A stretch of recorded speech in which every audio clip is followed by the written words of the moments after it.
Hello friends, good morning all of you.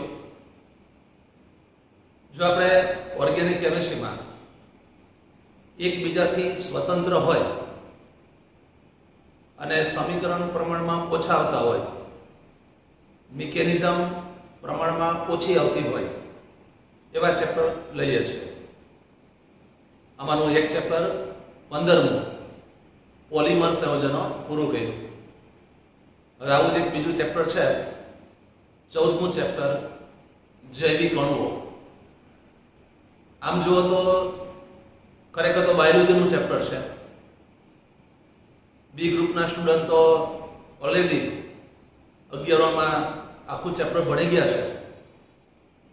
નામ ઉપરથી ભલે તમને બાયોલોજીનું ચેપ્ટર લાગશે, પણ બાયોલોજીની જે અલગ અલગ બ્રાન્ચ હોય, જેમ કે બોટની, ઝૂલોજી, બાયોકેમિસ્ટ્રી, એમાંથી આ જૈવિક અણુ એ બાયોકેમિસ્ટ્રીનું ચેપ્ટર છે. એટલે નામ ઉપરથી તમને ભલે બાયોલોજીનું ચેપ્ટર લાગે, પણ આપણે બાયોલોજીમાં જેટલા અણુઓ અગત્યના હોય છે એનો રાસાયણિક રીતે અભ્યાસ કરવાનો છે. તો આજથી શરૂ કરીએ 14મું ચેપ્ટર જૈવિક અણુઓ.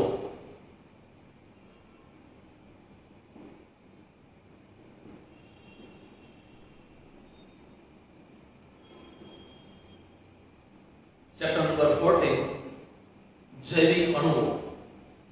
ઇંગ્લિશમાં કહેવાય એને બાયોમોલેક્યુલ્સ. તો સૌથી પહેલા જૈવિક અણુઓ કોને કહેવાય, કયા જૈવિક અણુઓ જાણીતા છે, આપણે આ ચેપ્ટરમાં કયા જૈવિક અણુનો અભ્યાસ કરવાનો છે એની થોડી પ્રાથમિક માહિતી આપું. તો મિત્રો, તમને આમ તો બધાને ખ્યાલ જ છે, કોઈ પણ જીવંત પ્રાણી હોય, એટલે કે મનુષ્ય, પ્રાણીઓ, વનસ્પતિ, આ બધી જીવંત પ્રણાલી કહેવાય. આ જીવંત પ્રણાલી સ્વયં વૃદ્ધિ પામે છે, આપમેળે વૃદ્ધિ પામતા હોય, જીવન ટકાવી રાખતા હોય છે, પ્રજોક્તિ દર્શાવતા હોય છે. એટલે કે તમે જુઓ તો મનુષ્ય, પ્રાણીઓ એ આપમેળે વૃદ્ધિ પામે, પોતાનું જીવન ટકાવી રાખતા હોય, પોતાનો વંશ વેલો આગળ વધારતા હોય. હવે આ બધી જીવંત પ્રણાલીની એક ખાસ વિશેષતા છે કે આ બધી જ જીવંત પ્રણાલી અજૈવિક અણુઓ, એટલે કે નિર્જીવ પરમાણુ કે અણુમાંથી બનેલી હોય છે. એટલે કુદરતની કમાલ તમે જુઓ કે જીવંત પ્રણાલી છે એ નિર્જીવ પદાર્થોની બનેલી હોય છે. તો સ્વાભાવિક છે કે આપણને પ્રશ્ન થાય કે આ નિર્જીવ પદાર્થોમાંથી જીવંત પ્રણાલી કઈ રીતે પોતાનું અસ્તિત્વ ટકાવી રાખે છે. તો મિત્રો, જીવંત પ્રણાલીમાં કેટલાક કાર્બનિક અણુઓ આવેલા હોય છે. ખાસ કરીને carbohydrate, protein, nucleic acid, lipid, આ બધા સંયોજનો એકબીજા સાથે રાસાયણિક પ્રક્રિયા કરી અને જીવંત પ્રણાલીને પોતાનું જીવન ટકાવી રાખવા માટે મદદરૂપ થતા હોય છે. તો આપણે આ ચેપ્ટરમાં જીવંત પ્રણાલીમાં આવેલા આવા કાર્બનિક અણુઓનો અભ્યાસ કરવાનો છે, જેને આપણે જૈવિક અણુઓ, બાયોમોલેક્યુલ્સ તરીકે ઓળખશું. ટૂંકમાં મનુષ્યમાં, પ્રાણીઓમાં કે વનસ્પતિમાં આવેલા એવા કાર્બનિક અણુઓ કે જે જીવન જીવવા માટે ટકાવી રાખવા માટે ઉપયોગી થતા હોય છે એવા કાર્બનિક સંયોજનોને જૈવિક અણુઓ કહેશું. જૈવિક અણુઓ તો ઘણા બધા જાણીતા છે, પણ આપણે આ ચેપ્ટરમાં જુદા જુદા 6 જેટલા જૈવિક અણુઓનો અભ્યાસ કરવાનો છે. નામ તમને આપું તો સૌથી પહેલું આવશે કાર્બોહાઈડ્રેટ. નામથી તો બધા પરિચિત છો જ. પછી બીજું આવશે પ્રોટીન, એ પણ જાણીતો શબ્દ છે. ત્યારબાદ આવશે ઉત્સેચક, એન્ઝાઇમ, ઉદ્દીપક જેવું કાર્ય કરે. ત્યારબાદ આવશે વિટામિન્સ, એ પણ શરીર માટે જરૂરી છે. પછી ખૂબ મહત્વનો એક ટોપિક આવશે ન્યુક્લિક એસિડ. 10મા ધોરણમાં થોડું ભણી ગયા છો, ડીએનએ, આરએનએ. અને ત્યારબાદ છેલ્લે અંતઃસ્ત્રાવો, હોર્મોન્સ. તમને ખ્યાલ હશે કે આપણા શરીરમાં જુદી જુદી જે અંતઃસ્ત્રાવ ગ્રંથિઓ હોય એમાંથી ઉત્પન્ન થતા જે કેમિકલ્સ છે, રસાયણો છે, એને આપણે અંતઃસ્ત્રાવો કહીએ છીએ. તો આ ચેપ્ટરમાં તમારે ટોટલ 6 પ્રકારના જૈવિક અણુઓ ભણવાના છે. ફરી એકવાર, કાર્બોહાઈડ્રેટ, પ્રોટીન, ઉત્સેચક, વિટામિન, ન્યુક્લિક એસિડ અને છેલ્લે અંતઃસ્ત્રાવ. મિત્રો, આ 6 ટોપિકમાંથી સૌથી પહેલો ટોપિક કાર્બોહાઈડ્રેટ એ ખૂબ જ મોટો ટોપિક છે. પાઠનો લગભગ 50% જેટલો ભાગ તો કાર્બોહાઈડ્રેટનો જ છે. અને બાકીના જે 50% ચેપ્ટરમાં બાકીના 5 ટોપિક્સનો સમાવેશ થશે. ટૂંકમાં કાર્બોહાઈડ્રેટ આપણે ખૂબ વિગતવાર ભણવાનું છે. આમ તો આ 6 ટોપિકમાંથી તમારે રાસાયણિક બંધારણ માત્ર 3 ટોપિકના જ શીખવાના છે. કાર્બોહાઈડ્રેટ, પ્રોટીન અને ન્યુક્લિક એસિડ. રાસાયણિક બંધારણ આ 3ના જ ભણવાના છે. બાકીના જે 3 ટોપિક છે, ઉત્સેચક, વિટામિન અને અંતઃસ્ત્રાવ, એની માત્ર થોડી થિયોરેટિકલ માહિતી આપેલી છે, થોડી ઇન્ફોર્મેશન આપેલી છે. એના કોઈ બંધારણ શીખવાના નથી. તો સૌથી પહેલો ટોપિક શરૂ કરીએ, કાર્બોહાઈડ્રેટ.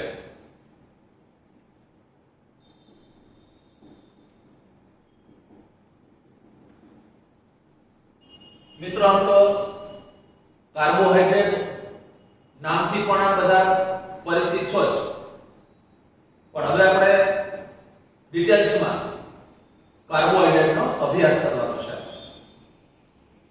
કોલેજમાં તો કાર્બોહાઈડ્રેટ આખું એક ચેપ્ટર ભણવાનું આવે છે પ્યોર સાયન્સમાં. હવે સૌથી પહેલા કાર્બોહાઈડ્રેટ કોને કહેવાય? કાર્બોહાઈડ્રેટનું સામાન્ય સૂત્ર શું અને ખાસ કરીને એનું વર્ગીકરણ શરૂઆતમાં સમજવાનું છે. મિત્રો, વર્ષો પહેલા કાર્બોહાઈડ્રેટ ની વ્યાખ્યા બહુ સરળ રીતે આપવામાં આવેલી હતી. વર્ષો પહેલા એવું માનવામાં આવતું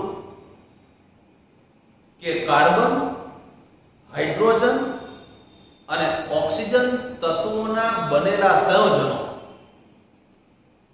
કાર્બન, હાઇડ્રોજન અને ઓક્સિજન તત્વોના બનેલા સંયોજનો કે જેમાં ચોક્કસ સંખ્યામાં કાર્બન હોય અને ચોક્કસ સંખ્યામાં હાઇડ્રોજન અને ઓક્સિજન આવેલા હોય, પણ હાઇડ્રોજન અને ઓક્સિજનનું પ્રમાણ 2:1 એટલે કે H2O ના પ્રમાણમાં હોય એવા સંયોજનોને કાર્બોહાઈડ્રેટ ગણવામાં આવતા. ફરીથી એકવાર, કાર્બનની ચોક્કસ સંખ્યા હોય, હાઇડ્રોજન અને ઓક્સિજનની ચોક્કસ સંખ્યા હોય, પણ હાઇડ્રોજન અને ઓક્સિજનનું જે પ્રમાણ છે એ 2:1 અથવા H2O ના સ્વરૂપમાં હોય તો એને કાર્બોહાઈડ્રેટ કહેવાય. એટલે જો આપણે કાર્બોહાઈડ્રેટનું સામાન્ય સૂત્ર આપવું હોય તો આ રીતે આપી શકીએ: CX H2O Y.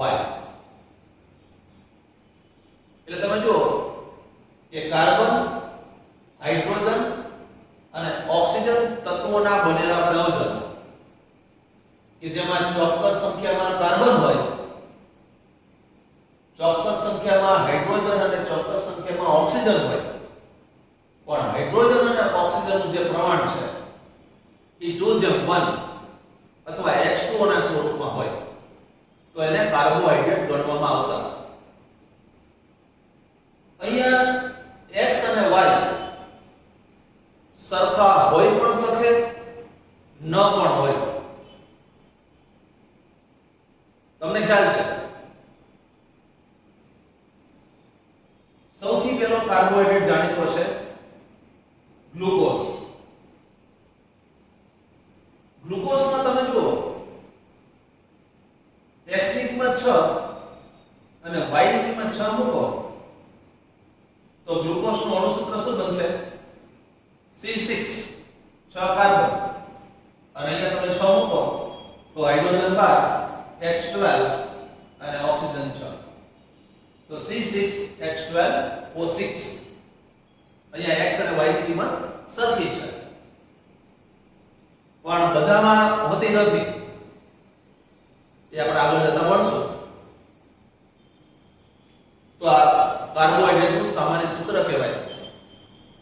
કાર્બોહાઈડ્રેટ મોટા ભાગે વનસ્પતિમાંથી જ મળી આવતા હોય છે, વનસ્પતિ દ્વારા ઉત્પન્ન થતા હોય છે, અને આપણા ખોરાકનો એક મુખ્ય ઘટક છે કાર્બોહાઈડ્રેટ. જુદા જુદા ખાદ્ય પદાર્થોમાંથી આપણને કાર્બોહાઈડ્રેટ મળતા હોય છે. આપણા શરીરમાં કાર્બોહાઈડ્રેટનું જૈવિક મહત્વ શું છે એનો અભ્યાસ આપણે નથી કરવાનો, એ બધું બાયોલોજીમાં આવે. આપણે અહીંયા માત્ર કાર્બોહાઈડ્રેટના રાસાયણિક બંધારણ શીખવાના છે. તો મિત્રો, વર્ષો પહેલા એવું માનવામાં આવતું કે આવું સામાન્ય સૂત્ર ધરાવતા જે સંયોજનો હોય એને કાર્બોહાઈડ્રેટ ગણવામાં આવતા. પણ મિત્રો, ઘણા બધા સંયોજનો એવા માલુમ પડ્યા કે જેના અણુસૂત્રો આ સામાન્ય સૂત્ર સાથે મેચ થતા હોય પણ એ કાર્બોહાઈડ્રેટની લાક્ષણિકતા ન ધરાવતા હોય. દાખલા તરીકે CH3COOH ઇથેનોઇક એસિડ અથવા એસિડિક એસિડ. હવે અહીંયા તમે જો કાર્બન 2 એટલે C2, હાઇડ્રોજન 4 અને 2 ઓક્સિજન એટલે ખરેખર C2 H2O twice. તો ખરેખર આ એસિડિક એસિડનું અણુસૂત્ર તમે જુઓ તો આ સૂત્રની સાથે મેચ થાય છે, પણ આ એસિડિક એસિડ કોઈ કાર્બોહાઈડ્રેટની લાક્ષણિકતા નથી બતાવતું, એટલે આને આપણે કાર્બોહાઈડ્રેટ કહી ન શકીએ. તો કેટલાક સંયોજનો એવા છે કે જેના અણુસૂત્રો આ સૂત્ર સાથે સામ્યતા ધરાવતા હોય પણ એને કાર્બોહાઈડ્રેટ ગણી શકાતા નથી. અને એનાથી ઉલટું કેટલાક સંયોજનો એવા પણ જાણીતા છે કે જેના સામાન્ય સૂત્ર આની સાથે મેચ ન થતા હોય પણ છતાં કાર્બોહાઈડ્રેટ ગણાતા હોય, કાર્બોહાઈડ્રેટના ગુણધર્મ દર્શાવતા હોય. દાખલા તરીકે રહેમનોઝ નામનો એક પદાર્થ જાણીતો છે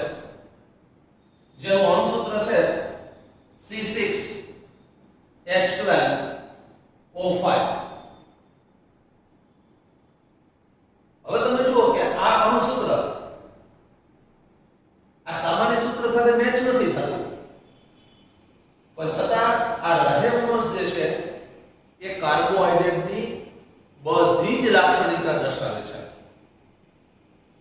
એટલે કે એ કાર્બોહાઈડ્રેટ ગણાય છે. તો મિત્રો, આવા ઉદાહરણો પરથી એક પ્રશ્ન થયો કે તો પછી કાર્બોહાઈડ્રેટ કહેવાય કોને? તો કાર્બોહાઈડ્રેટની જે જૂની વ્યાખ્યા હતી એમાં થોડો ફેરફાર કર્યો અને એક નવી આધુનિક વ્યાખ્યા આપવામાં આવી છે. તો એ વ્યાખ્યા હું આપું છું કે ખરેખર કાર્બોહાઈડ્રેટ કોને કહેવાય. તો ધ્યાન રાખજો મિત્રો, કાર્બોહાઈડ્રેટ એટલે એવા પ્રકાશ ક્રિયાશીલ સંયોજનો કે જે પોલીહાઇડ્રોક્સી આલ્ડીહાઇડ અથવા પોલીહાઇડ્રોક્સી કીટોન હોય છે. ફરીથી એક વાર, કાર્બોહાઈડ્રેટ કોને કહેવાય? તો એક તો તેઓ પ્રકાશ ક્રિયાશીલ હોવા જોઈએ. મિત્રો, આપણે પ્રકાશ ક્રિયાશીલ વિશે થોડું 11માં ભણી ગયા છે. હજી ડિટેલ્સ ભણવાની બાકી છે. અમે તમને અગાઉ કીધેલું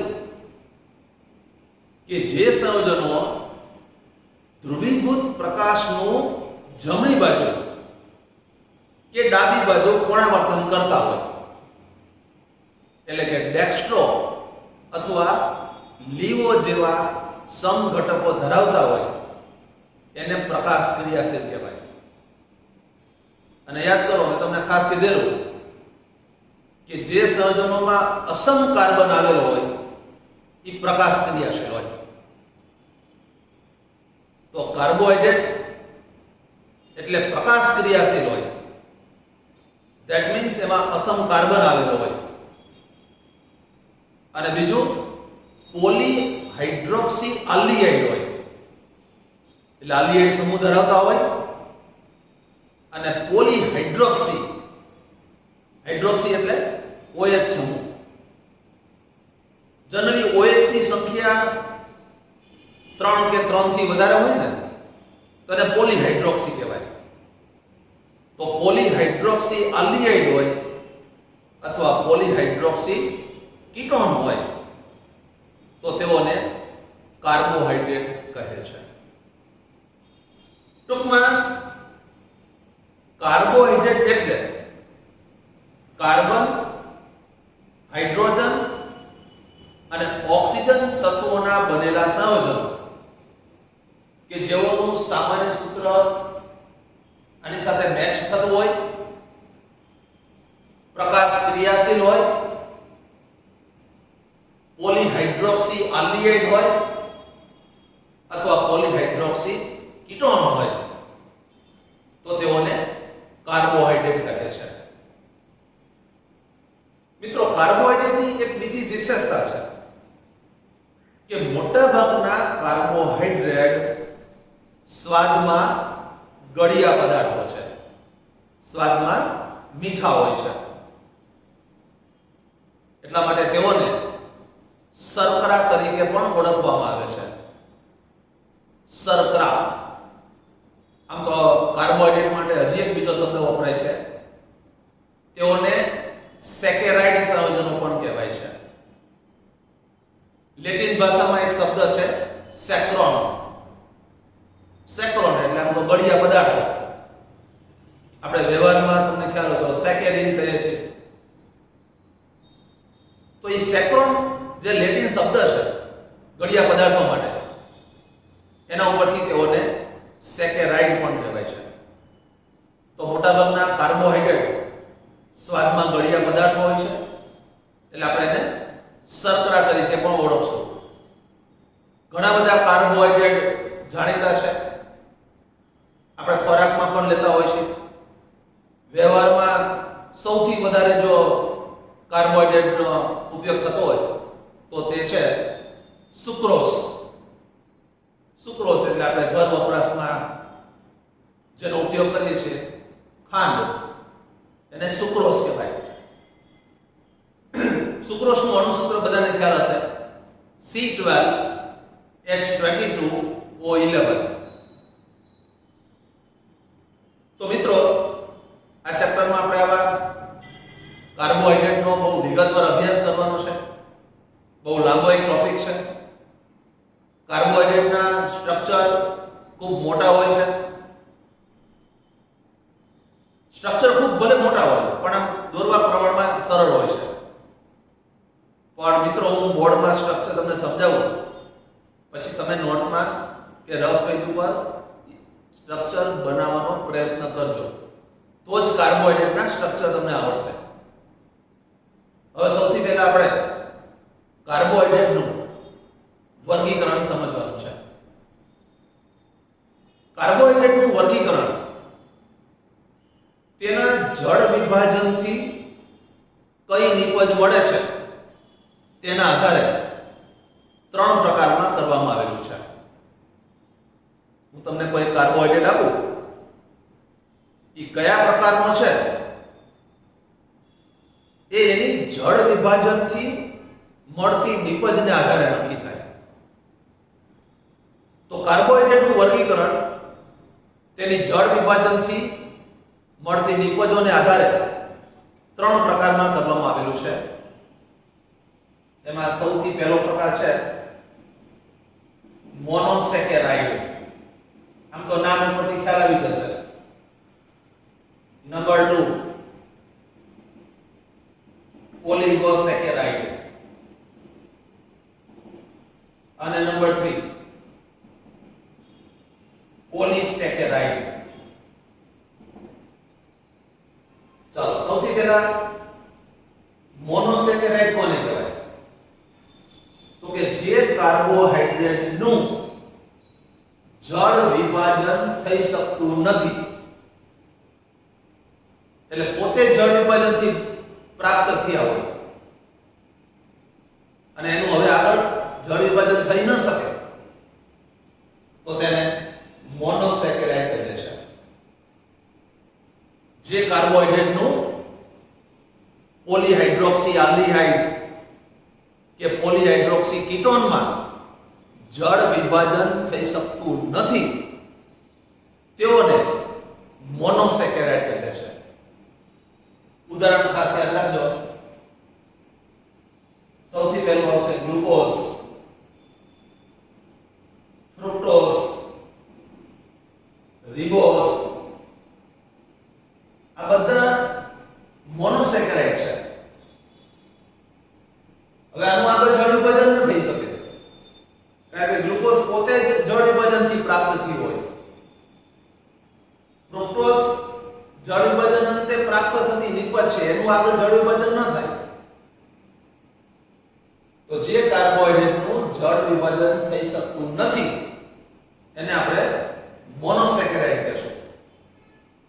ચાલો, પછી ઓલિગોસેકેરાઇડ કોને કહેવાય? તો જે કાર્બોહાઈડ્રેટનું જળ વિભાજન કરવાથી મોનોસેકેરાઇડના 2 થી શરૂ કરી અને 10 જેટલા અણુઓ છૂટા પડતા હોય તેને ઓલિગોસેકેરાઇડ કહે છે. કોઈ કાર્બોહાઈડ્રેટ હોય, એનું આપણે જળ વિભાજન કરીએ અને જળ વિભાજનને અંતે આપણને મોનોસેકેરાઇડના 2, 3, 4 વધુ 10 જેટલા અણુ છૂટા પડતા હોય તો એને આપણે ઓલિગોસેકેરાઇડ કહેશું. હવે ઓલિગોસેકેરાઇડનું પણ પાછું પેટા વર્ગીકરણ કરવામાં આવેલું છે. જો કાર્બોહાઈડ્રેટના જળ વિભાજનથી મોનોસેકેરાઇડના 2 અણુ છૂટા પડતા હોય તો તેને કહેશું આપણે ડાઇસેકેરાઇડ. અને જો મોનોસેકેરાઇડના 3 અણુ છૂટા પડતા હોય તો ટ્રાઇસેકેરાઇડ. 4 અણુ છૂટા પડતા તો ટેટ્રાસેકેરાઇડ. આ રીતેનું પેટા વર્ગીકરણ થઈ શકે. પણ ઓલિગોસેકેરાઇડમાંથી સૌથી મહત્વના જાણીતા છે ડાઇસેકેરાઇડ. તો આપણે આ ચેપ્ટરમાં શરૂઆતમાં મોનોસેકેરાઇડ શીખવાના છે, પછી આવશે ડાઇસેકેરાઇડ. મિત્રો, ડાઇસેકેરાઇડના જળ વિભાજનથી મોનોસેકેરાઇડના 2 અણુ છૂટા પડે. હવે બે અણુ સરખાઈ હોઈ શકે અને જુદા પણ હોઈ શકે, પણ મોનોસેકેરાઇડના બે અણુ છૂટા પડે તો એને ડાયસેકેરાઇડ કહેવાય. ઉદાહરણમાં તમને ખ્યાલ જ છે બધાને, સુક્રોઝ, પછી લેક્ટોઝ અને માલ્ટોઝ, આ બધા ડાયસેકેરાઇડ છે. મિત્રો તમને ખ્યાલ છે કે સુક્રોઝનું તમે જળ વિભાજન કરો ને તો મોનોસેકેરાઇડના બે અણુ છૂટા પડે, એક ગ્લુકોઝ અને એક ફ્રુક્ટોઝ. માલ્ટોઝ નું તમે જળ વિભાજન કરો ને તો એમાંથી તમને ગ્લુકોઝના બે અણુ છૂટા પડે. એટલે કહેવાનો મતલબ કે ડાયસેકેરાઇડ નું જળ વિભાજન કરીએ એટલે મોનોસેકેરાઇડના જે બે અણુ મળે એ સરખાઈ હોઈ શકે, જુદા પણ હોય, પણ એને ડાયસેકેરાઇડ કહેશું. અને છેલ્લે પોલીસેકેરાઇડ, તો જે કાર્બોહાઈડ્રેટના જળ વિભાજનથી મોનોસેકેરાઇડના અસંખ્ય અણુ છૂટા પડતા હોય તેને પોલીસેકેરાઇડ કહે છે.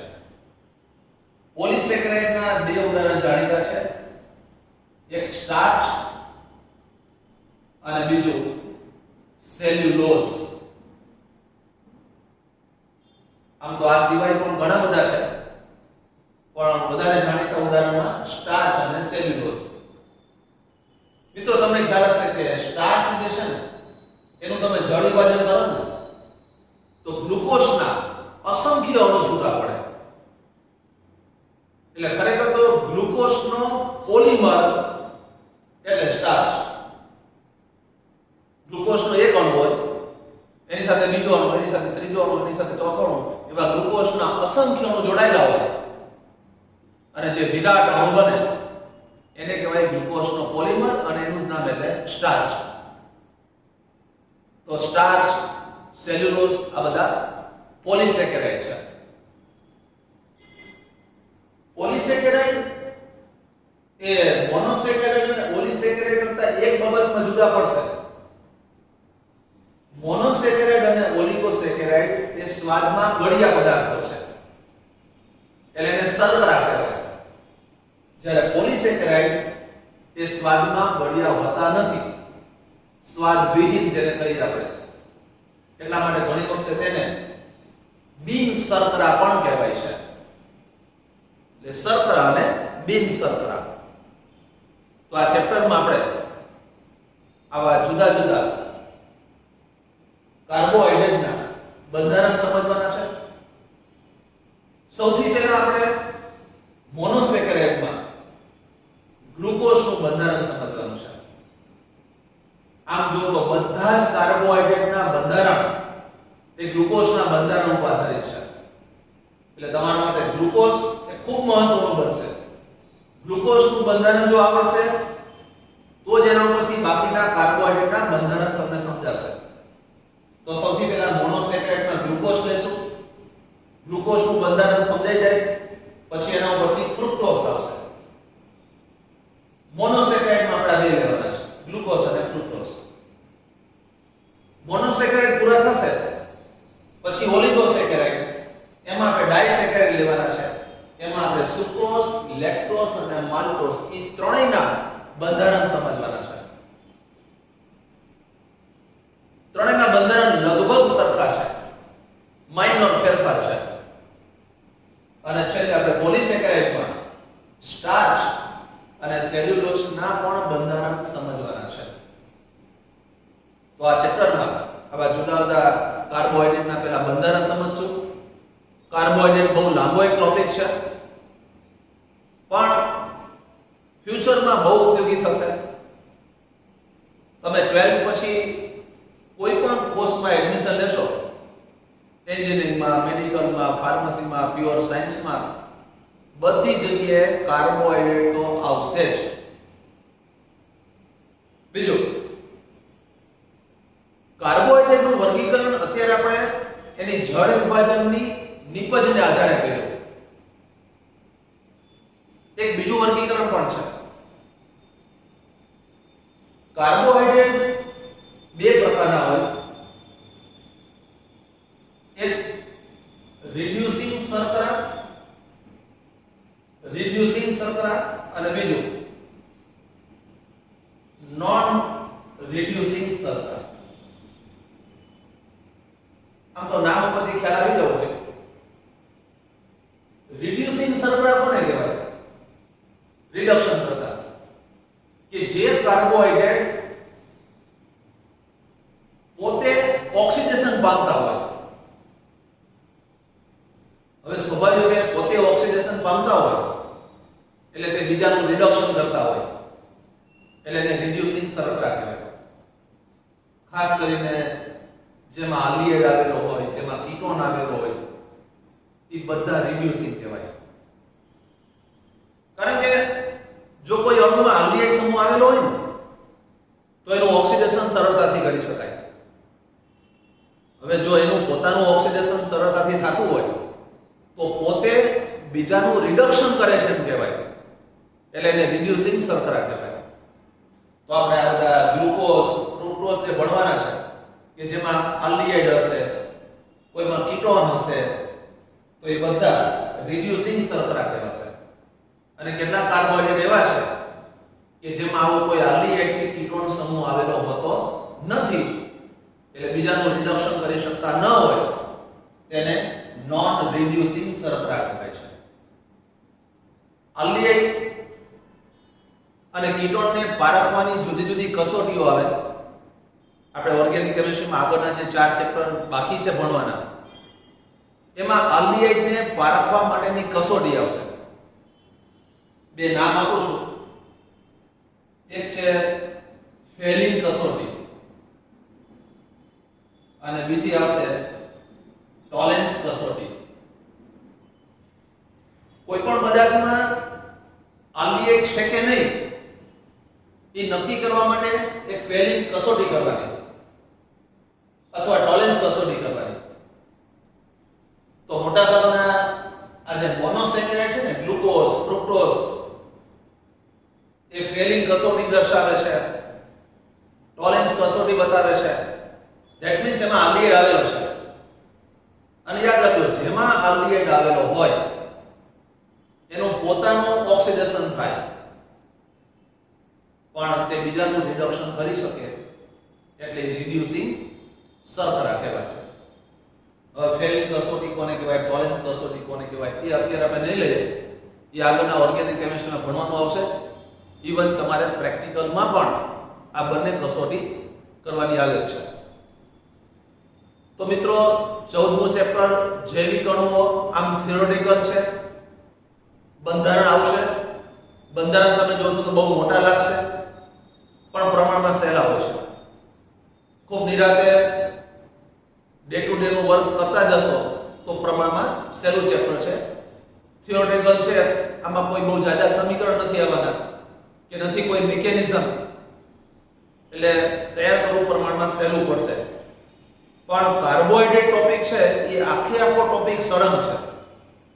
એટલે કે મેં તમને આજે જેટલું સમજાવ્યું એ આજના તૈયાર કરશો તો જ નેક્સ્ટ પીરિયડમાં સમજાશે.